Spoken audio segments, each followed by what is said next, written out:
नमस्कार, मैं जितेंद्र चतुर्वेदी। आखिर प्रधानमंत्री नरेंद्र मोदी के पास इटली से क्या संदेश आया है?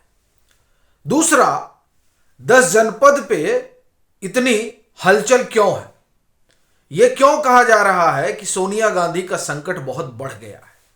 फिर जो कपिल सिब्बल से 10 दिसंबर को उनकी मुलाकात हुई है, उस मुलाकात के क्या मायने हैं? कौन सा संदेश सिब्बल लेकर गए हुए थे और क्या वजह है कि उस संदेश के बाद कांग्रेस के भीतर खासा हलचल है? दूसरा जो बड़ा मसला है वो दरअसल इस बात से जुड़ा हुआ है कि ट्रंप और पीएम की बात हुई है। ये पीएम ने बकायदे साझा किया है एक्स पर।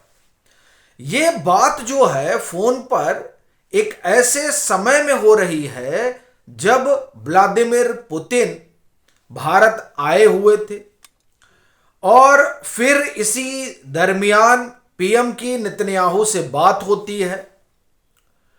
और ये जो पूरी चर्चा है, इस चर्चा में एक खबर इस बात से भी जुड़ी हुई है कि जो अमेरिका का एक तरह से कहें कि इंडस्ट्री है, वो भारत के बड़ा करीब आता हुआ दिखाई दे रहा है, बावजूद इसके कि ट्रंप की भवें कई चीजों को लेकर चढ़ी हुई है। तो इस पृष्ठभूमि में ये जो बातचीत हुई है, ये बातचीत खासा मायने रखती है और उसमें ट्रेड डील वाला मसला भी आप जोड़ लीजिए, क्योंकि उसको लेकर कुछ एक पॉजिटिव खबर अमेरिका की तरफ से आ रही है। अमेरिका कह रहा है कि नहीं, लग रहा है कि चीजें हो जाएंगी। तो ये 3-4 मुद्दे हैं जिस पर हम लोग एक एक करके बात करेंगे, लेकिन शुरुआत करते हैं पीएम की डिनर पार्टी से। जी हां, पीएम ने डिनर दिया एनडीए के जो है अपने सभी साथी सांसदों को। यूं तो कहा जा रहा है कि ये जो डिनर आयोजित हुआ है वो एक तो बिहार वाला मसला है, दूसरा आने वाले जो चुनाव है उन चुनाव के लिहाज से भी कहा जा रहा है कि ये डिनर बुलाया गया है। लेकिन मुझे लगता है कि पीएम ने जो अपने सभी सहयोगियों को बुलाया है और साथी सांसदों को, उसके पीछे का कारण चुनाव और बिहार का जो नतीजा है वो तो है ही है, लेकिन उससे बड़ी वजह कुछ और ऐसा लग रहा है कि भारत सरकार यानी मोदी सरकार कोई बड़ा बिल वगैरह लेकर आने वाली है, जिस बाबत मुझे लग रहा है कि ये एक बड़ी बैठक हुई है, या फिर कुछ ऐसा है जो पीएम करने वाले हैं और जिस बाबत एक तरह से कहा जाए कि बताया जा रहा है। अब वो क्या है, वो स्वाभाविक सी बात है कि जब पीएम निर्णय ले लेंगे तब निकल कर सामने आएगा, लेकिन ये जो डिनर है वो डिनर तो सामान्य नहीं है, एक बात। दूसरी जो बड़ी महत्वपूर्ण चीज है वो सीधे तौर पर सोनिया गांधी से जुड़ी हुई है।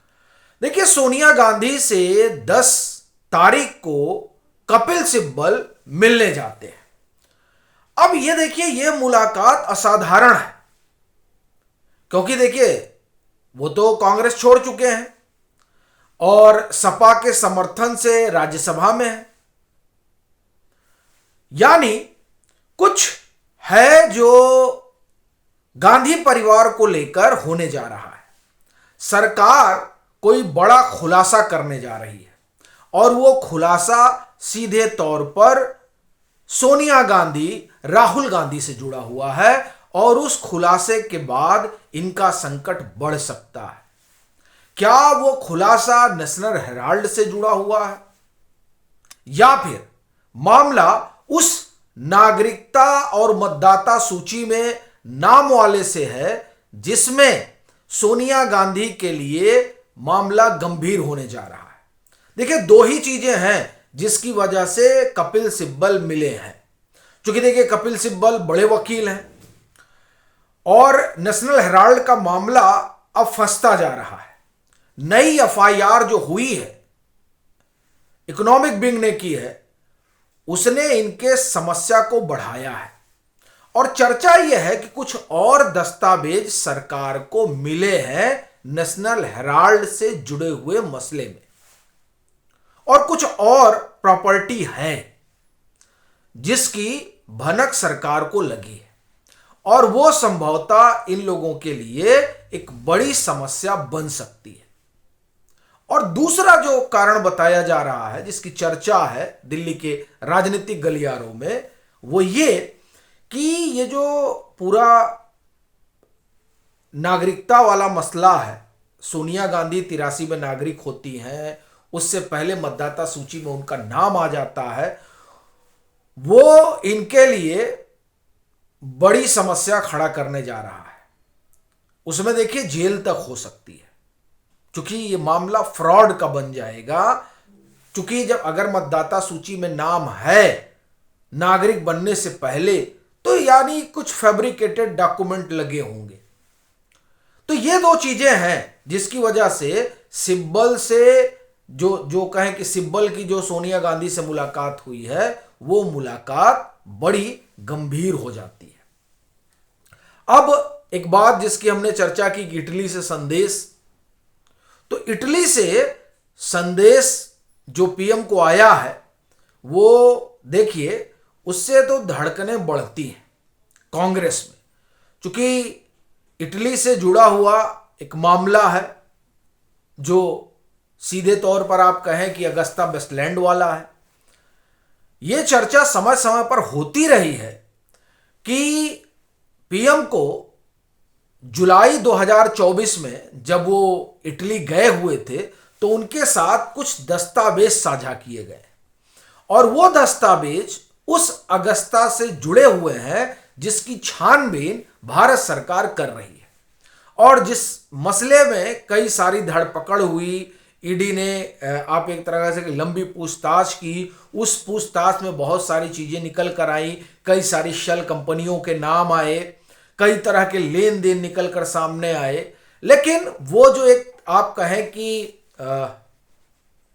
एक ऐसा पॉइंट जिसके जरिए ये पूरी गुत्थी सुलझाई जा सके कि अगस्ता वेस्टलैंड में जो घूसखोरी हुई थी और ये जो यहां पर आया था पैसा बंटने के लिए, वो पैसा कहां कहां गया, उसके एक तरह से कहा जाए कि जो उसका रियल डाटा है वो इटली में है, और वो डाटा साझा किया गया है। उसी समय चर्चा चल रही थी कि कुछ हुआ है और वहां से कुछ कुछ लेकर पीएम आए हैं।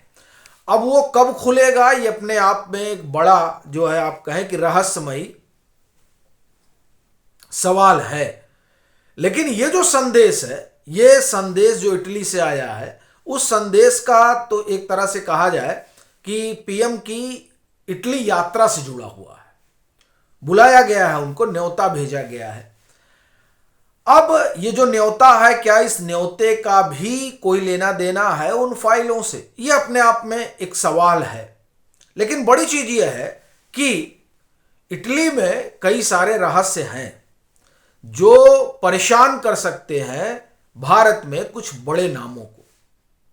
तो इसलिए वो जो वहां से संदेश आता है, देखिए मैसेज तो यही आया कि पीएम ने न्योता स्वीकार किया है, लेकिन क्या उस मैसेज में इतना ही मैसेज था या कुछ और भी है? क्योंकि देखिए जिस तरह की हलचल दिल्ली में इन दिनों है, और खास तौर से उन लोगों का जिनका कुछ आप एक तरह से कहें कि सामान इटली में है, तो इसकी वजह से जो है कई तरह की चीजें उठने लगती हैं कि क्या वाकई में कुछ आ रहा है। अब बताया तो गया है कि साहब आया है, तो जो आया है उसमें क्या है, वो पिटारा अभी तक ना ईडी ने खोला है ना भारत सरकार ने खोला है। हालांकि वो आप एक तरह से कहें कि पीएम का अपना सिस्टम है, वो हर चीज जो है उपयुक्त समय पर सामने लाते हैं, तो ऐसा लग रहा है वो भी उपयुक्त समय पर ही सामने आएगा। अब जो आखिरी बात जो इस पूरे चर्चा में बड़ी महत्वपूर्ण है, वो है ट्रेड डील। देखिए ट्रेड डील को लेकर कई सारे इवेंट बढ़ रहे हैं भारत और अमेरिका के बीच। एक तो डोनाल्ड ट्रंप बड़े नाखुश हैं, नाखुश क्यों है? नाखुश इसलिए हैं क्योंकि वो जैसा चाह रहे हैं वैसा नरेंद्र मोदी कर नहीं रहे हैं। वो चाहते हैं कि नरेंद्र मोदी रूस से तेल ना खरीदें, हथियार ना खरीदें, रिश्ता तोड़ लें। वो करने को मोदी एकदम किसी भी तरीके से उस तरफ नहीं जा रहे हैं। अलबत्ता व्लादिमीर पुतिन के आने के बाद से कई और संभावनाएं बढ़ी हैं, जिन संभावनाओं ने यूएस के जो औद्योगिक घराने हैं उनकी चिंता बढ़ा दी है। इसीलिए व्लादिमीर पुतिन के जाने के बाद से ही 4 से 5 सीईओ आ चुके हैं। माइक्रोसॉफ्ट के आए, इंटेल कॉरपोरेशन के आए, ये देखिए लॉकहीड मार्टिन का जो सर्वे सर्वा है वो कह रहा है कि हम आपके साथ पैक्ट करने को तैयार हैं और आपके साथ मिलकर हम बनाएंगे और भारत में बनाएंगे, यानी जो अपनी मैन्युफैक्चरिंग यूनिट है वो भारत में लगाएंगे जॉइंट वेंचर में। अब जो इस तरह की तमाम सारी चीजें आ रही हैं वो ये बता रही हैं कि जो वहां का औद्योगिक घराना है यानी अमेरिका का, और जो वहां के पॉलिसी मेकर हैं वो डोनाल्ड ट्रंप पर दबाव बना रहे हैं। ये मैं इसलिए कह रहा हूं क्योंकि ये जो पीएम की बातचीत हुई है ना, ये बातचीत की पृष्ठभूमि में आपको बता रहा हूं कि वो सब आए हैं तो जाहिर सी बात है संदेश गया होगा, और वो लोग चाहते हैं कि भारत के साथ रिश्ते नॉर्मल रहें। ये टैरिफ वैरिफ में फंसने का कोई मतलब नहीं है, और पाकिस्तान से अमेरिका दूरी बनाए, क्योंकि उनको तो पैकेज पे पैकेज दिया जा रहा है, और उस पैकेज का मुनीर क्या करेंगे ये बताने की जरूरत नहीं है। मुनीर तो उनका तो एक ही चीज है, वो 26 में तो लग रहा है कि भारत के साथ भिड़ ही जाएंगे, और ये माना जा रहा है अब की बार भिड़ेंगे तो पूरा हिसाब हो जाएगा कि कराची और लाहौर ये सब एक हो जाएगा। जो परिस्थितियां हैं, जिस तरह से भारतीय सेना एकदम खड़ी है, वो तो बस मौका देख रही है कि पाकिस्तान गलती करे और उसके बाद में हम जो है पहुंच जाए। तो इसलिए ये जो बातचीत हुई है पीएम की ट्रंप से, वो बातचीत बहुत मायने रखती है, और इस बातचीत का सीधा सा मतलब है कि डोनाल्ड ट्रंप खासा दबाव में है। डिफेंस लॉबी के दबाव में है, ऑयल लॉबी के दबाव में है। क्यों दबाव में है? इसलिए दबाव में है क्योंकि आपने भारत के ऊपर टैरिफ वैरिफ ठोक दिया, लेकिन उससे भारत को कोई फर्क पड़ा नहीं। भारत तो और इंगेजमेंट बढ़ा रहा है रूस के साथ। रूस के साथ इंगेजमेंट बढ़ाने का मतलब है कि जो नाटो का प्लान है वो फेल होगा, और इस बात से वहां का औद्योगिक घराना, वहां का जो डिसीजन मेकर है डोनाल्ड ट्रंप के अलावा, वो परेशान है कि ये नहीं होना चाहिए। तो वहां दबाव पड़ रहा है ट्रंप के ऊपर, और देखिए उस दबाव का असर देखिए कि ट्रेड डील को लेकर अमेरिका कह रहा है कि नहीं कुछ कुछ हो जाएगा। तो ये जो बातचीत है उस बातचीत को इस संदर्भ में मुझे लगता है कि देखा जाना चाहिए, और वो दबाव ही है जिसकी वजह से ट्रंप को जो है बातचीत करना पड़ा है। बाकी आपकी अपनी क्या राय है जरूर साझा करिएगा।